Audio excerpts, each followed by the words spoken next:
Hello, welcome back to my world of stuff. It's Saturday night, and as usual, it's time to talk Doctor Who for what might be the penultimate time for quite some while.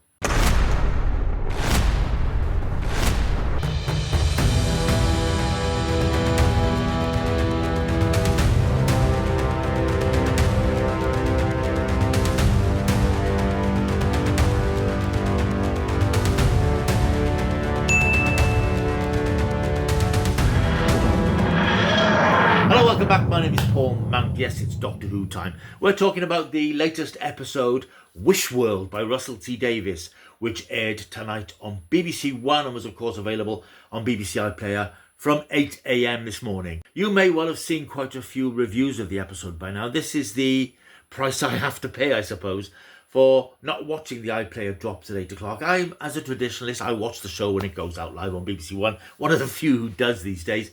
You've probably not only formed your own opinion, because you may well have watched the episode at 8 o'clock or during the day, or you've seen lots of other people's opinions. So I'm a bit of a Johnny-come-lately, but I don't care. I watch Doctor Who when it's on TV, and I always will, no matter what time they make it available.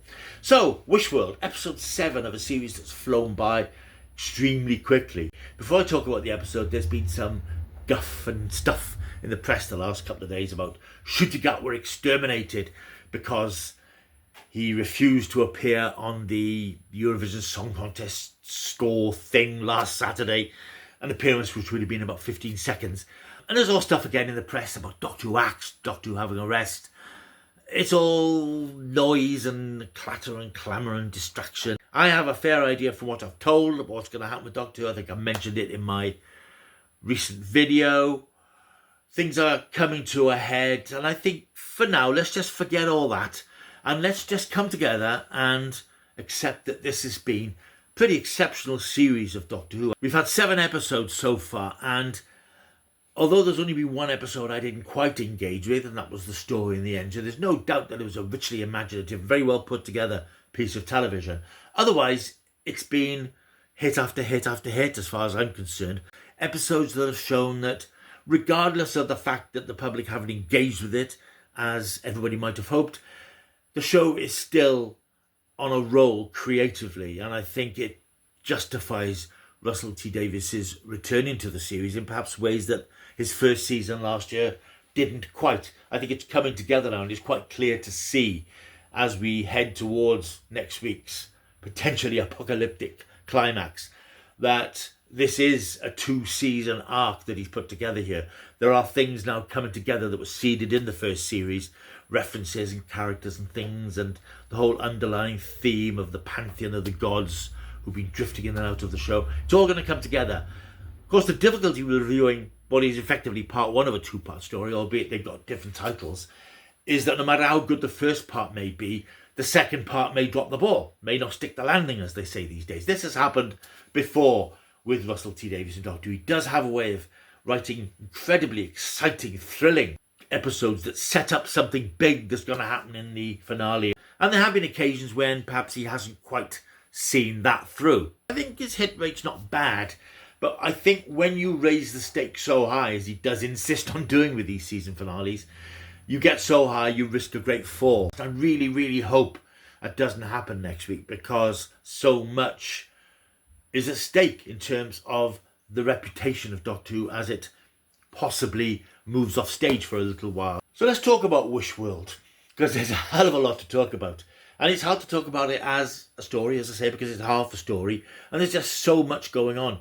This was very much Russell T Davies revisiting themes and dystopian ideas he's dealt with previously in Doctor Who, years and years. His very underrated drama for the BBC a few years ago, which is on Netflix now. If you've never watched it, go and watch it. You'll thank me later. And there's lots of stuff here that Russell is obviously very passionate about. The whole idea of a community of disabled people, which I think is very well handled with the inclusion of Shirley Ann Bingham's character played by Ruth Madeley. Now not the unit scientist that we're used to, but this woman who's part of this community that has the power to fight back because it sails under the radar. But just generally, there's so much going on. Starts off with this terrific pre-title sequence, which is very much something out of a Disney fairy tale in itself, with this woman in red riding through a misty woodland area in Bavaria in the 1860s, where a young mother has just given birth to her seventh child. The woman turns out to be the Rani. She effectively destroys by what appears to be magic the entire family, but takes the seventh child. We then meet the Doctor and Belinda, who are now a married couple living in a strange fantasy world where doubt is not allowed, and anybody who expresses doubt about the perfection of life is arrested and hauled away. The episode did strike me as a bit of a nod to Disney's WandaVision a few years ago. A little bit of Black Mirror with that sort of darkness of Charlie Brooker. There's a bit of Brazil, Terry Gilliam's Brazil in the sequences with the Doctor as John Smith going to work for Unit, which is now an insurance company, and that image of desks full of old typewriters and people in suits working away under the watchful eye of Kate Lethbridge-Stewart, who's now this stern clock-watching taskmaster. Meanwhile, we've got the Rani, or the Ranis, the two Ranis, Ajay Panjabi, who is absolutely magnificent in this episode, and Anita Dobson as the alternative or other Rani, living in this incredible bone palace, this massive strutted structure which towers over London. And there are these creatures, bone dinosaurs that are prowling around the city, whether they're actually there or not, because their feet seem to land and don't have any sort of physicality to them. And it is a very different world. It is a very unnerving world that we recognise, yet we don't recognise because of the way that people behave. There's so many little visual things here. The thing about mugs smashing, which is an indication of person's doubt. If somebody doubts something, a mug smashes. And we see this right throughout the episode. It's a very difficult episode to talk about in terms of the line of the story, because it does jump about so much. It's full of ideas. I mean, one thing you cannot criticise Russell T Davies for is his lack of ideas in his storytelling. This is a story that at its heart, the Rani is planning to bring back the earliest Time Lord of all. And forgive me if this is a spoiler if you've not seen the episode yet. The character that we're talking about is Omega, who is the Time Lord engineer who, we are told back in classic Doctor Who, sacrificed his life by entering a black hole so that the Time Lords could have the power to travel through time. We saw Omega in the 10th anniversary special, The Three Doctors, with John Pertwee, Patrick Troughton and William Hartnell reunited. He then reappeared in the 20th anniversary, not a special, slightly ropey story called Arc of Infinity, where he reappeared again to battle Peter Davison's Fifth Doctor, and at the end of that episode he was sort of zapped out of existence by the Doctor. But clearly he has retained some sort of existence because he's out there, lost, and the Rani wants to find him. And this whole world seems to exist powered by the returning character of Conrad Clark, who we saw in episode 4, Lucky Day, played by Jonah Hauer-King. He has created this perfect world, a world that's perfect for him in his rather narrow mindset of what the world should be. It should be this perfect world where everybody's happy.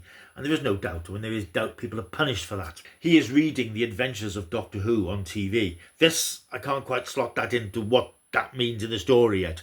Why the Doctor has become Doctor Who in this fiction. And the whole series has been juggling with the idea of fiction and breaking the fourth wall and meta storytelling.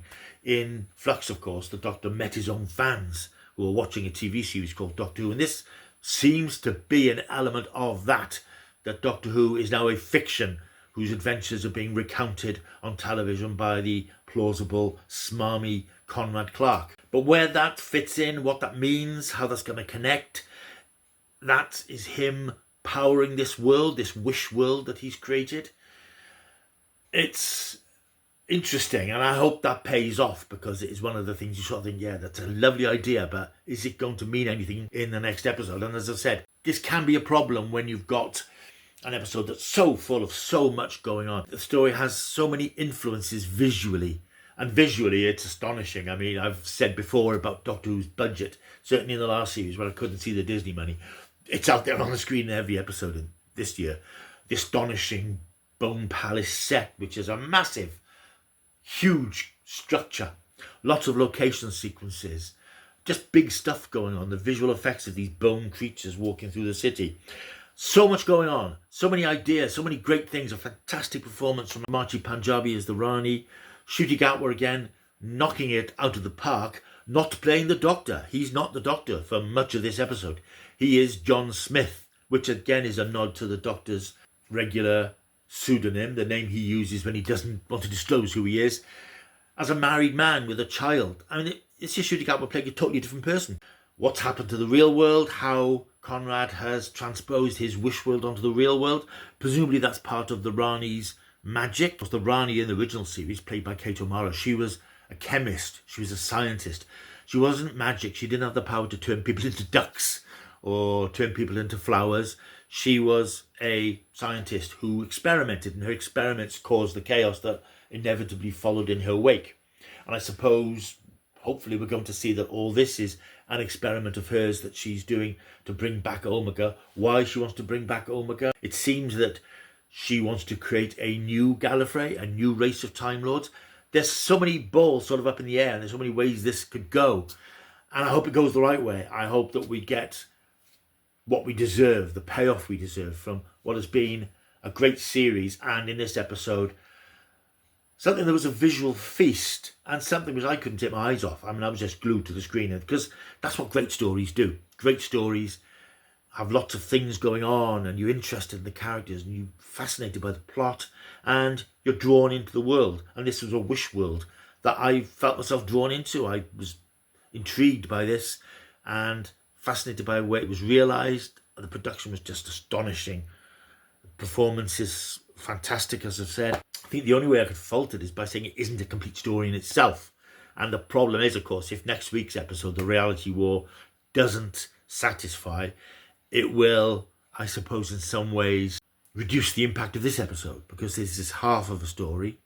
And the next episode, which is a beautiful 66 minutes long, I believe, it's going to make this episode less effective if the payoff isn't there. I suspect that Russell's thrown everything he's got at this script, and I really hope that it will come together. And I know this review is particularly scattergun, because that's what the episode was. It was throwing new things at you every scene, and it was posing new questions and introducing new characters and broadening this world and opening it all up and making you question what you're seeing, where it fits into what we know about the series, we know about the Doctor. I loved the line where the Rani, who's been speechifying throughout lots of the episode, says, "This isn't just exposition, by the way," as if to say to the audience, make a note of this. This is important. This is not just pointless backstory.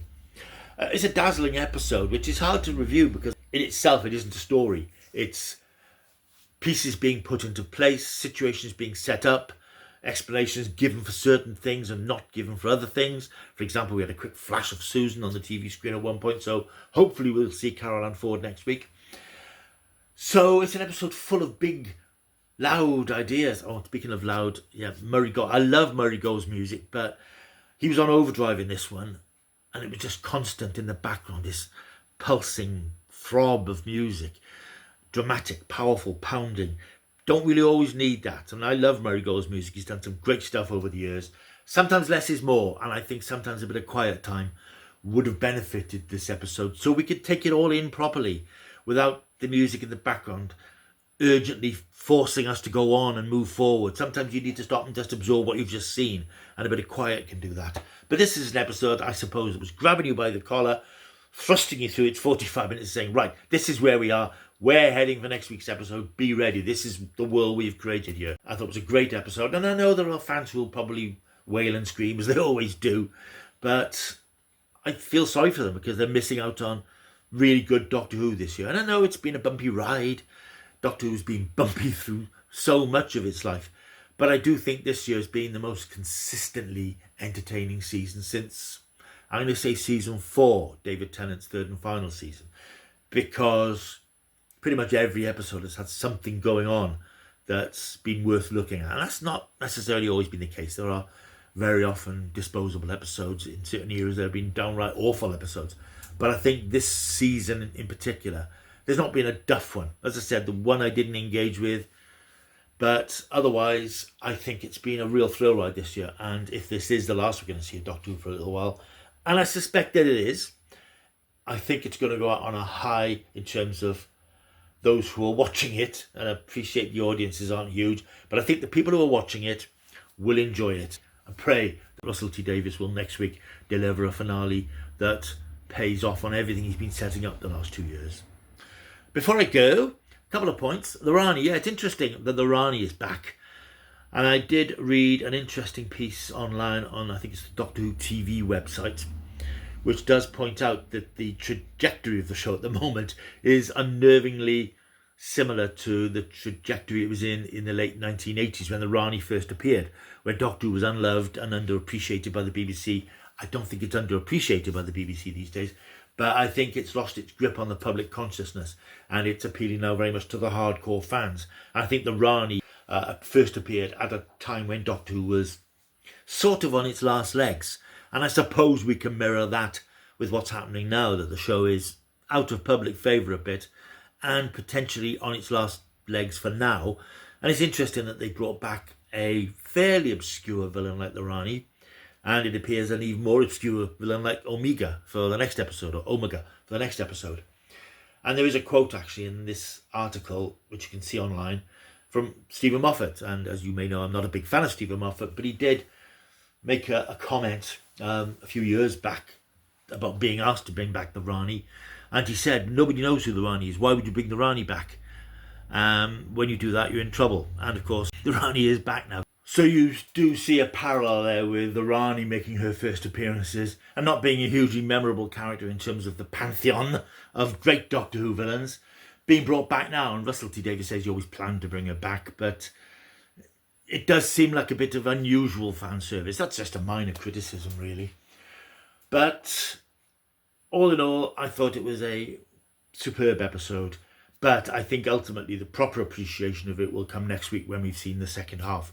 So I'm going to rate this, even though it's half a yarn, I'm going to rate this with a big fat 9 out of 10, because it was just enjoyable in and of itself, with so much going on, so many great visuals, and Doctor Who on a global scale, telling a huge story that has massive consequences, and I think will have massive consequences when we see next week's episode. And finally, I just wanted to make this as a little point. Last week, Thursday, I did a day of medical role play in a university in Swansea. It's something I do occasionally, a sort of an offshoot from the acting and essay work I've done in the past. Basically, you have a medical scenario and students have to ask you about it and try and work out what condition you've got. And you always get a character profile of somebody that you're going to play. And they'll have different names and different details. This week, purely by coincidence, the character I was playing was John Smith. So just this week, I was the Doctor for a few hours. That felt good. Right, thank you for watching. Hope you've enjoyed this video. If you have, don't forget to like and subscribe to the channel. Subscriber numbers have really flattened out the last few days. I know things have been quiet since Wednesday, but things are very quiet at the moment. So I'm hoping to chivvy things up in the next few days. So if you've enjoyed this video, and as I said, I do appreciate it's been slightly all over the place, but I think that reflects the episode. Please like and subscribe to the channel. It'd be great to have you on board.